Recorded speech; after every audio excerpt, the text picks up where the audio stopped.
Hi, welcome back again to my channel.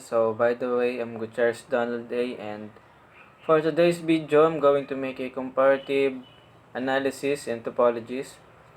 Here we have a small network topology. The majority of business are small. It is not surprising then that the majority of networks are also small.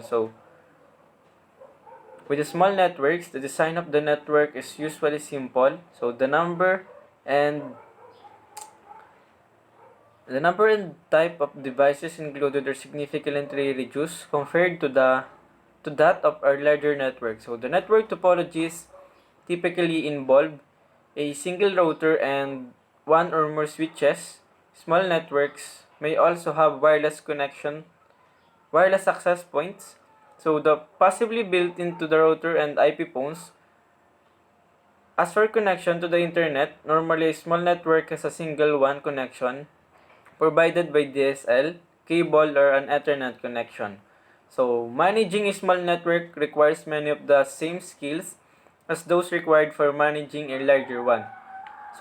The majority of work is focused on maintenance and troubleshooting of existing equipment, as well as securing devices and information on the network. The management of a small network is either done by an employee of the company. Of course, a person contracted by the company, depending on the size and type of the business. Device selection for a small network.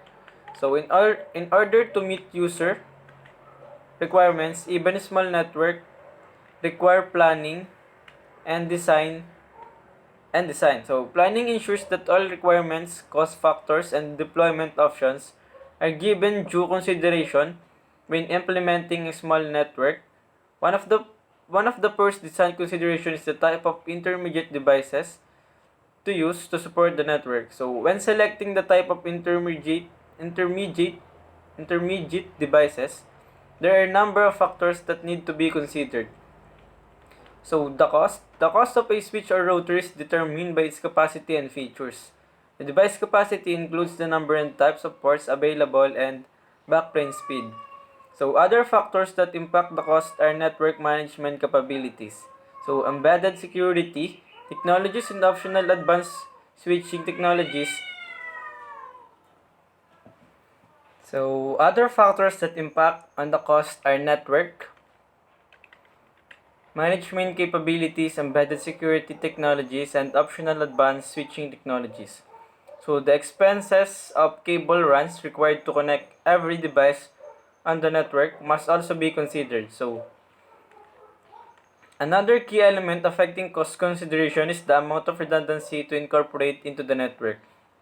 Speed and types of ports and interfaces. Choosing the number and type of ports on a router or switch is critical decision.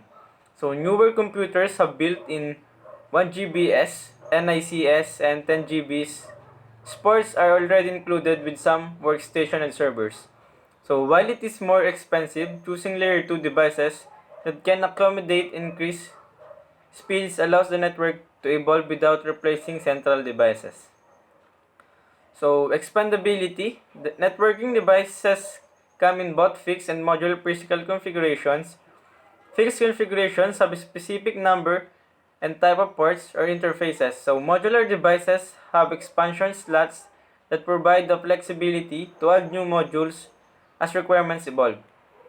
Operating system features and services. Depending on the version of the operating system, a network device can support certain features and services such as security, quality of services or QoS, voice over IP or VoIP, layer 3 switching, network address translation or NAT, and the last one is dynamic host configuration protocol or DHCP.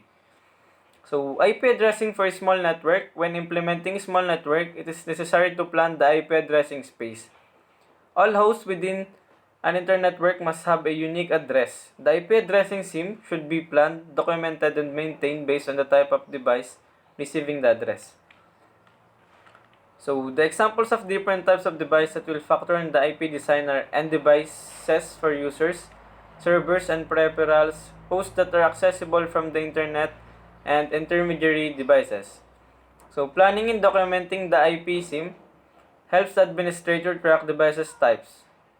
So additionally, administrators are better able to control to resource on the network based on IP address when a deterministic IP addressing SIM is used.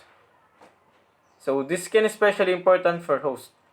So that's for all for today's video. So I hope you enjoy and learn from this video. So thank you.